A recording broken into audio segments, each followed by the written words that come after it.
I'm really pleased to be joined here today by my good friend Damian Griffis, who is, well, many things. He's a Warren man, and he's also the CEO of First People's Disability Network of Australia. And I want to take this opportunity just to talk a bit with Damian and for us to have a bit of a chat about this year's Reconciliation Week, which has the theme of All In, which for for us is really about committing actively to delivering on reconciliation in Australia. Uh, Damien has been a great human rights activist and spokesperson for so many disability issues and so many Aboriginal issues. He talks about justice for Aboriginal people and for people with disabilities. And today, I'm really here to listen to Damien a bit about what what he sees as the opportunities for Aboriginal people with disabilities. And I wanted to have a bit of a chat with Damien about the sort of things that we're going to do at OPA. So thanks for coming along. And I'd really, first of all, just be interested in hearing a bit from you about what you're seeing for people with disabilities in Australia and perhaps in Victoria, Damien. Sure. Well, thanks for having me, Dan, and it's wonderful to be with you again. We go back a very long way, and it's really great to spend time with you again, brother, and really acknowledge the amazing work that you do and have done over many decades as a leading activist for Australians with disability and also for mob with disability. So it's really a real privilege to be here with you. In terms of some of the issues that are facing First Nations people with disability in Victoria, well, there's many. Obviously, getting fair and equitable access to the National Disability Insurance Scheme remains a major concern. We are really watching very closely the way the treaty aspects of things are progressing in Victoria. I think Victoria is clearly leading the way in so many of those things. But I guess the challenge is to make sure that mob with disability have a prominent voice in treaty, and also have a prominent voice in, speaking up for themselves and talking about what they want to see to ensure they have an inclusive life within their own communities and the wider community. But there's still many challenges that need to be addressed. There's no doubt about that. Yeah. You and I have talked a bit about how you and FPDN don't oppose reform. You know things need to change, but it's not so much about what needs to be done. We know in many ways what needs to be done, but it's often about how. It's about how we land these things and how we get there. I think a really important example of that at the moment is just how the reform's looking in the NDIS space. Tell me, can you give me a bit more of a sense of what some of your biggest concerns are for Aboriginal people with disabilities and a lot of the services that they rely on? Yeah, I mean, I think the National Disability Insurance Scheme, if we take that as an area of focus, is a story of missed opportunities in many ways. So we've been talking about since the outset of the scheme, there's wonderful opportunities to return to the way we always supported our community members with disability. That is, having community members who have an interest or expertise or understanding of disability supporting other community members is the way that it should be done. It's not always about external services. It's not always about a service response per se. It's more about ensuring the resources are available to communities so communities can support themselves and support each other. We've always had and always understood disability to be part of the human experience. So we are naturally inclusive people. So we have an opportunity to get back to that worldview, I think, and that's still a missed opportunity in many ways. Yeah, I feel that when I have the privilege of working with Aboriginal people or going to community, the sense of openness and inclusion, even when I'm just a big white man, albeit with a disability, I feel incredibly respected and welcomed. That it's pretty humbling to work with Aboriginal people and Aboriginal community. So I know what you mean. Yeah. The experience of OPA is very much in line with a lot of the things you were just saying. We see a lot of challenges in the spaces we work in, like in guardianship, investigations of abuse and neglect of people with disabilities, and of course our community visitor programs and our independent third person programs, where we have these amazing opportunities to either oversight or intervene at some of the most risky times for people with disabilities. And we see a real overrepresentation of Aboriginal people with disabilities in all those spaces, which is I think, an indication of a number of systemic failings, which you and I have talked about, whether it's in the education system or the justice system or whatever. And where we see those systemic failures, we see that people with disabilities are harmed. We see fragmented responsibilities across government and community, of course. And, we, as a result, I think, end up with this situation of overrepresentation of Aboriginal people with disability in the justice system. And so they're just some of the examples. We see also that overrepresentation of guardianship orders, which I was chatting to you about earlier. And I think you also see this situation where we have the harm for people with disabilities is compounded, where we've got disability and the human rights abuse around that, but also we've got poverty and all the intersections of that marginalisation space, and we see that fragmentation of responsibility across a lot of systems that you would see, and we certainly see, for these very isolated people with disabilities. So it's very hard to say that there are any particular isolated failings because it is a systemic problem.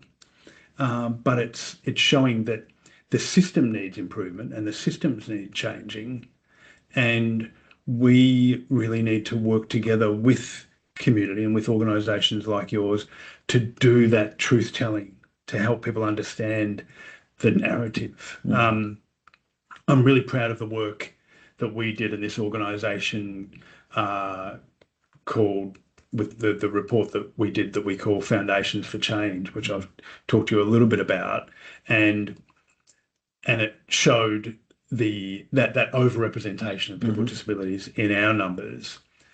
And we have found that our role in reconciliation is about being honest about the problems that we're seeing and where the systems fail, and also where we've failed. As organisations, we haven't always covered ourselves in glory. And so I think there's real opportunity for us when we look at the sort of numbers of people we're seeing in the situation and the improvements we can make as an organisation. So, Damian, truth-telling is not an easy space to sit in. It's quite confronting for all of us, particularly, I think, any white people who've held power and need to be confronted with how they've used it. What's your experience and thoughts about doing that truth-telling well? As a nation, Dan, we need more truth-telling. And from a First Nations disability perspective especially, the voices of First Nations people with disability aren't really being heard in the truth-telling context as yet. The Disability Royal Commission was a start for that, definitely. There was definitely an opportunity there for people to share their stories. What concerns us, though, is we haven't really seen any progress on the recommendations of that Royal Commission. And that's concerning because that's people sharing distressing, often traumatic stories. So we need to also understand that for a lot of Australians with disability, we would argue as well, they need a place for truth telling as well. The reality is that the lives of Australians with disability and mob with disability from the moment of colonisation became one of isolation and institutionalisation. So that is the truth of Australian history when it comes to disability, as you well know. People were removed from society, and that included Aboriginal, First Nations people with disability as well. So I think truth telling needs to share that story. And I think Australians with disability need to have an opportunity to share the truth of the lives that many people have experienced and still experience today. The only other thing I was going to say is there's sometimes that very powerful argument I've heard disability activists make, and I think it's very hard to argue against, where they talk about their lives as being a form of apartheid. And if you take the definition of apartheid to mean to live apart, that's what apartheid means, then most Australians with disability do live apart from the rest of society, and the same for our mob with disability. So there's still a lot more to talk about when it comes to Australians with disability and mob with disability, most definitely. Yeah, wow. And so, yeah, and I can see why it's a bit painful for people to talk about, right? So, for Aboriginal people and people with disabilities to come forward and also have the opportunity to speak truth, it's not nothing we're asking for, right? All right. So, I mean, truth telling is critical for healing. I mean, in any relationship, being truthful, even in interpersonal relationships, can only be a good thing for healing and making change. And to make change, you have to recognize where things have come from. So, and also you can learn the lessons of history as well. So hopefully things don't get repeated. So that's a big part of what we do at FPDN. It's a big part of what our advocates do. And I'm sure it's a big part of what all your staff do here at OPA. Yeah, and I think I know we've got things to learn, but so far a lot of our work has certainly started with truth telling and recognizing that a lot of the issues we've talked about are not outside of our work, because I think it's very easy to just point to others and not take any responsibilities. But these issues intersect directly with the work we do and the people we work with. And we shouldn't assume that we've got it right. In fact, we can always just find new ways to do things, because reconciliation is ongoing. We will keep on finding ways to do this work. Certainly easily for the rest of your and my career, right, Damian? And I'm sad to say, but it's an ongoing process where we've got more work to do and more learning to be done. A couple of examples of the work that we have been doing is we've got an engagement role of an Aboriginal person who works in the organisation. We've had more than one Aboriginal staff member helping us do engagement work with Aboriginal communities, which has been really good, doing that, reaching out to different Aboriginal community organisations. We've been holding these OPA yarns for our frontline staff to share their experiences and challenges and talk about strategies with Aboriginal staff from this organisation and from related organisations to assist us in how we best support and work with Aboriginal people. That sort of outreach work I talked about before also means we can build relationships with other organisations like the ACOs, and partnerships with organisations like VALS, so Victorian Aboriginal Legal Service, JIRA, and women's Aboriginal organisations around the state has been really, really important to, again, build those relationships and that knowledge in the organisation. And then when we build those relationships, we work hard to focus on the practical information about what we do, so the guardianship work or the independent third person work, and seek to hear from them about how we might be able to do that stuff differently. And of course, probably the other big one, which is a more of a systemic area, is making sure we see more Aboriginal people and Aboriginal people with disability involved in different processes, whether it's oversight or change processes. And, you know, you've been involved in a few of those big things, and I'd love to see FBTN involved in more things in Victoria. So that's a bit of a hope for the future.